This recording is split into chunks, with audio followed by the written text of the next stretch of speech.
জ্বালানি তেল, রান্নার গ্যাস, বিদ্যুৎ সহ নিত্য প্রয়োজনীয় জিনিসের লাগাতার দাম বৃদ্ধির প্রতিবাদে ফের উত্তাল হয়ে উঠল রাজপথ।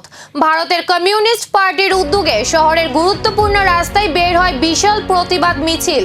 মিছিলে অংশ নেন দলীয় শতাধিক কর্মী সমর্থক। তারা হাতে প্লেকার্ড ও ব্যানার নিয়ে সরকারের মূল্যবৃদ্ধির নীতির বিরুদ্ধে তীব্র স্লোগান দেন। মিছিল চলাকালীন পুরো এলাকা জুড়ে সৃষ্টি হয় উত্তেজনাপূর্ণ পরিবেশ। সাধারণ মানুষও কিছু সময়ের জন্য ভোগান্তির মুখে পড়ে। মিছিল শেষে নির্ধারিত স্থানে অনুষ্ঠিত হয় প্রতিবাদ সভা। সেখানে কেন্দ্র সরকারের নীতির বিরুদ্ধে তীব্র ভাষায় সরব হন সিপিআই নেতৃত্ব।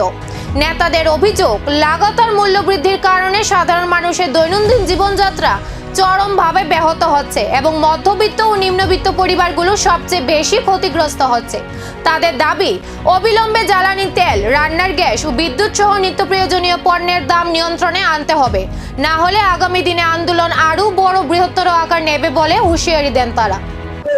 পেট্রোল, ডিজেল, রান্নার গ্যাস, সিএনজি, বিদ্যুৎ, এই সমস্ত কিছুর দাম বাড়িয়েছে বিজেপি সরকার।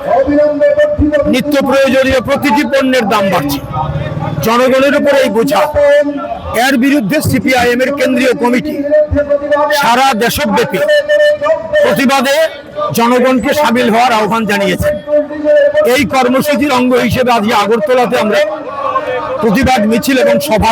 দাম বৃদ্ধির এই চাপ কি নীতিতে বদল আনবে নাকি আরো বাড়বে রাজনৈতিক সংঘাত? নজর এখন পরবর্তী আন্দোলনের দিকে।